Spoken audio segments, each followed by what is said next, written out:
സ്വയംഭരണ ദ്വീപായ തായ്വാനുമേൽ ചൈനയും അമേരിക്കയും കണ്ണുവയ്ക്കാൻ തുടങ്ങിയിട്ട് നാളു കുറേയായി. തായ്വാനെ ഉന്നം വെച്ചുകൊണ്ട് ചൈന സൈനികാഭ്യാസങ്ങളും പരിശീലനങ്ങളുമൊക്കെ നടത്താൻ തുടങ്ങിയിട്ടും കുറച്ചധികം നാളുകളായി. അതേ തുടർന്ന് ചൈനയിലെയും തായ്വാനിലെയും അധികാരികൾ തമ്മിൽ വാക്പോര് നടത്തുന്നതും അവർ പരസ്പരം വാദപ്രതിവാദങ്ങളിൽ ഏർപ്പെടുന്നതും കുറ്റപ്പെടുത്തുന്നതുമെല്ലാം നിരന്തര സംഭവങ്ങളാണ്. ഇവരുടെ പ്രശ്നങ്ങൾക്കിടയിലേക്ക് ആരുടെയും ക്ഷണമില്ലാതെ വന്ന് അമേരിക്ക അഭിപ്രായങ്ങൾ പറയാൻ തുടങ്ങിയിട്ടും നാള് കുറേയായി. നൂതന ചിപ്പുകളുടെ ആഗോള കേന്ദ്രമാണ് തായ്വാൻ. ആ പ്രദേശം സ്വന്തമാക്കണമെന്നുള്ളതാണ് അമേരിക്കയുടെയും ആഗ്രഹം. ഇപ്പോഴത്തെ തായ്വാനിലെ സൈനിക താവളങ്ങൾക്ക് ആതിഥേയത്വം വഹിക്കുന്ന തീരദേശ നഗരങ്ങൾക്ക് സമീപം ചൈന സൈനികാഭ്യാസങ്ങൾ നടത്തുന്നുണ്ടെന്നാണ് തായ്വാൻ ആരോപിക്കുന്നത്. എന്നാൽ ഷൂട്ടിംഗ് പരിശീലനത്തിനായി ചൈനീസ് സൈന്യം പ്രദേശത്ത് ഒരു ഡ്രിൽ സോൺ സ്ഥാപിച്ചിട്ടുണ്ടെന്ന് വെളിപ്പെടുത്തിയിരിക്കുകയാണ് ചൈനയുടെ വിദേശകാര്യ മന്ത്രാലയം. ദ്വീപിന് പുറത്ത് 32 സൈനിക വിമാനങ്ങളും നിരവധി യുദ്ധക്കപ്പലുകളും കണ്ടെത്തിയതായും ഏകദേശം 40 നോട്ടിക്കൽ മൈൽ പ്രദേശത്ത് ചൈന ഒരു അഭ്യാസം നടത്തിയതായും നേരത്തെ തന്നെ തായ്വാൻ വെളിപ്പെടുത്തിയിരുന്നു. ഇതിന് പിന്നാലെയാണിപ്പോൾ സംഭവത്തിൽ സ്ഥിരീകരണവുമായി ചൈന രംഗത്തെത്തിയിരിക്കുന്നത്. ഇതോടെ തായ്വാന്റെ ചങ്കിടിപ്പ് കൂടിയെന്ന് തന്നെ പറയാം. എന്തായാലും തായ്വാൻ ഇപ്പോൾ തങ്ങളുടെ പ്രതിരോധ സേനയെ പ്രദേശത്ത് വിന്യസിച്ചിട്ടുണ്ട്. ചൈന നടത്തുന്ന സൈനികാഭ്യാസങ്ങളിൽ നേരത്തെ തന്നെ തായ്വാൻ പ്രതിഷേധം അറിയിച്ചിട്ടുള്ളതാണ്.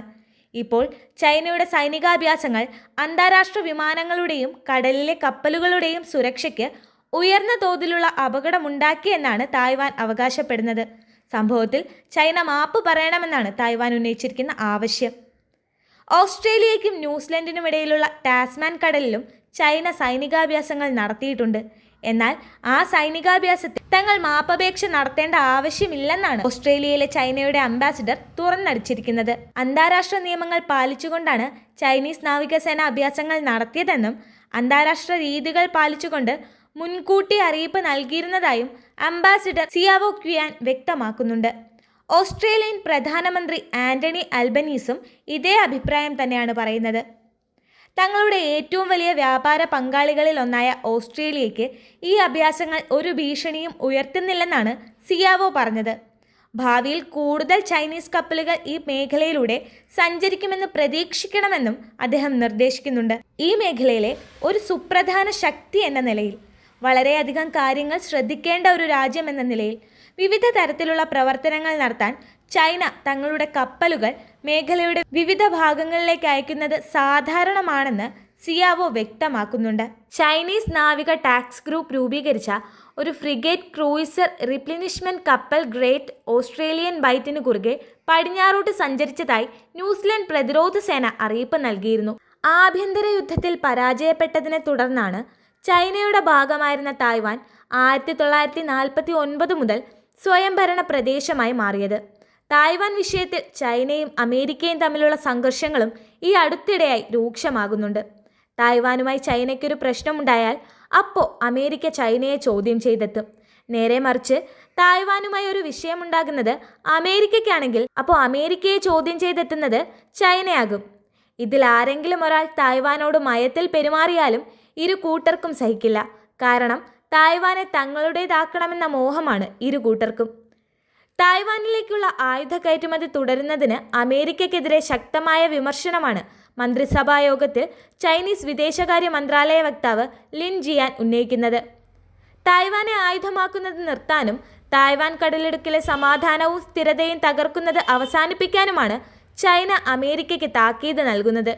ചൈന അമേരിക്കയുടെ നീക്കങ്ങൾ സൂക്ഷ്മമായി നിരീക്ഷിക്കുന്നുണ്ടെന്നും ദേശീയ പരമാധികാരം, സുരക്ഷ, പ്രാദേശിക സമഗ്രത എന്നിവ ശക്തമായി സംരക്ഷിക്കുകയും ചെയ്യുമെന്നാണ് ലിൻ ജിയാൻ ഓർമ്മപ്പെടുത്തുന്നത്. തായ്വാന്റെ സ്വാതന്ത്ര്യത്തെ പിന്തുണയ്ക്കാത്തതിനെക്കുറിച്ചുള്ള പ്രസ്താവന US സ്റ്റേറ്റ് ഡിപ്പാർട്ട്മെന്റ് വെബ്സൈറ്റിൽ നിന്ന് നീക്കം ചെയ്തതാണ് ചൈനയും അമേരിക്കയും തമ്മിൽ ഈ അടുത്തു നടന്ന സംഘർഷത്തിന് കാരണമായത്. തായ്വാൻ സ്വാതന്ത്ര്യ സേനയ്ക്ക് തെറ്റിദ്ധരിപ്പിക്കുന്ന സന്ദേശമാണ് ഇതിലൂടെ അമേരിക്ക നൽകുന്നതെന്ന മുന്നറിയിപ്പ് നൽകിക്കൊണ്ട് തെറ്റുകൾ തിരുത്താൻ അമേരിക്കയോട് ചൈന ആവശ്യപ്പെട്ടിരുന്നു. ഇതിനു പിന്നാലെയാണ് തായ്വാന്റെ നിയന്ത്രണം ബലപ്രയോഗത്തിലൂടെ ഏറ്റെടുക്കാൻ ചൈനയെ അമേരിക്ക എപ്പോഴെങ്കിലും അനുവദിക്കുമോ എന്ന ചോദ്യത്തിന് പ്രതികരിക്കാൻ പ്രസിഡന്റ് ഡൊണാൾഡ് ട്രംപ് വിസമ്മതിക്കുന്നത്. താൻ പ്രസിഡന്റായിരിക്കെ ചൈന ഒരിക്കലും തായ്വാനെ ബലപ്രയോഗത്തിലൂടെ പിടിച്ചെടുക്കില്ല എന്നത് ട്രംപിന്റെ നയമാണോ എന്ന മാധ്യമപ്രവർത്തകന്റെ ചോദ്യത്തിന് മറുപടിയായി താൻ ഒരിക്കലും അതിനെക്കുറിച്ച് അഭിപ്രായം പറയാറില്ല എന്നാണ് ട്രംപ് പ്രതികരിച്ചത്. ചൈനയിൽ നിന്നുള്ള സാധനങ്ങൾക്ക് ട്രംപ് തീരുവ ഏർപ്പെടുത്തിയിട്ടുണ്ട്. എന്നിട്ടാണിപ്പോൾ ചൈനയുമായി നല്ല ബന്ധം പുലർത്താനാണ് താൻ ഉദ്ദേശിക്കുന്നതെന്ന് ട്രംപ് നാടകം കളിക്കുന്നത്. ചൈനയും തായ്വാനും തമ്മിൽ തർക്കങ്ങൾ തുടങ്ങിയിട്ടും നാളു കുറേ ആയിട്ടുണ്ട്. ചൈനയുടെ പരമാധികാര അവകാശങ്ങളെ തായ്വാൻ ശക്തമായി എതിർക്കുന്നുണ്ട്. തായ്വാനെ വിടാനാകട്ടെ ചൈനയും ഒരുക്കമല്ല. തായ്വാനെതിരെ ചൈന ആക്രമണം നടത്തിയാൽ പ്രതികരിക്കുമോ എന്ന ചോദ്യത്തിന് മൗനമായിരുന്നു ട്രംപിന്റെ മറുപടി. തായ്വാനെ ചൈന ആക്രമിച്ചാൽ അവരെ പ്രതിരോധിക്കാൻ തായ്വാനെ അമേരിക്ക പിന്തുണയ്ക്കും. മുൻ പ്രസിഡന്റ് ജോ ബൈഡന്റെ കാലത്ത് ഇങ്ങനൊരു സമീപനമാണ് അമേരിക്ക സ്വീകരിച്ചത്. ജപ്പാൻ, ദക്ഷിണ കൊറിയ, ഫിലിപ്പീൻസ് എന്നിവയുമായുള്ള അമേരിക്കയുടെ ഔപചാരിക പ്രതിരോധ ഉടമ്പടി പങ്കാളിത്തത്തിന് വിരുദ്ധമായി തായ്വാനെ സംബന്ധിച്ച് അമേരിക്ക വളരെ കാലമായി ഇതേ നയം തന്നെയാണ് നിലനിർത്തി വരുന്നത്.